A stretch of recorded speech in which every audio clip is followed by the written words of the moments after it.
শীতের ঠান্ডার দিনে এক বৃদ্ধের করুণ কাহিনী।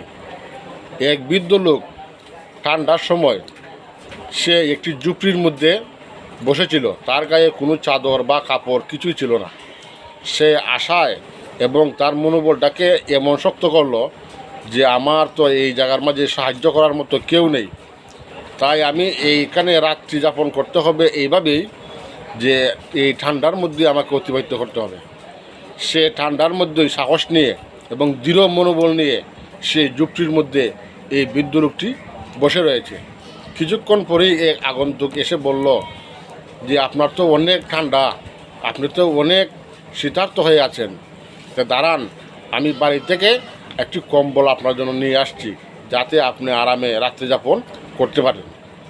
এই কথা বলে লোকটি চলে গেল তার বাসাতে গিয়ে সে ওই বৃদ্ধ লোকের কথাটি ভুলে গেল। আর এইদিকে বৃদ্ধ লোক আশায় পড়ছে বসে রইল এবং তার শীত ক্রমাগত বাড়তে থাকলো। যখন তার কাছে কোনো কিছু ছিল না, কম্বল ছিল না, তখন তার দৃঢ় মনোবল ছিল। এবং যখন ওই লোকটি যখন আশা দিল যে আমি তোমাকে কম্বল দেবো, সেই আশায় সে অনেক দুর্বল হয়ে পড়ল এবং শীতে সে একেবারেই দুর্বল নিস্তেজ হয়ে আসলো তার মনোপান্য, এবং সে একসময় মারা যাওয়ার উপক্রম হলো। অবশেষে সে অসুস্থ হয়ে এবং অধিক শীতে সে অজ্ঞান হয়ে মাটিতে লুটিয়ে পড়ে সে তার প্রাণ হারালো।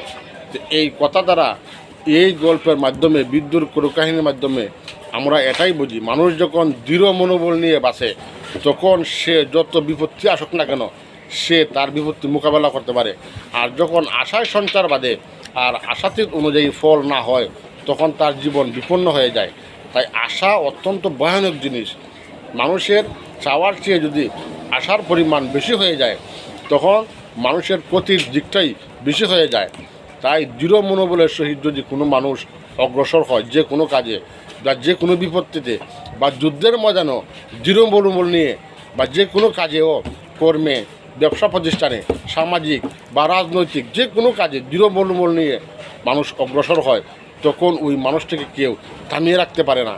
আমাদের এই নৈতিকতার মাধ্যমে দিয়ে, আমাদের আশা এবং ভরসার মাধ্যমে দিয়েই চলে যাবেন না। কারো কাছে আশা মানেই জীবনে নিজের উপর নিজের কুড়াল মালার সমান। তাই আশা না করে আমরা দৃঢ় মনোবল নিয়ে যদি অগ্রসর হই, তবেই আমরা সফলতা লাভ করব। প্রিয় বন্ধুগণ, আপনাদের দৃঢ় মনোবল বাড়ান এবং দৃঢ় মনোবলের মাধ্যমেই আমরা একে অন্যের পাশে এগিয়ে যাই। ধন্যবাদ সকলকে। আসসালামু আলাইকুম।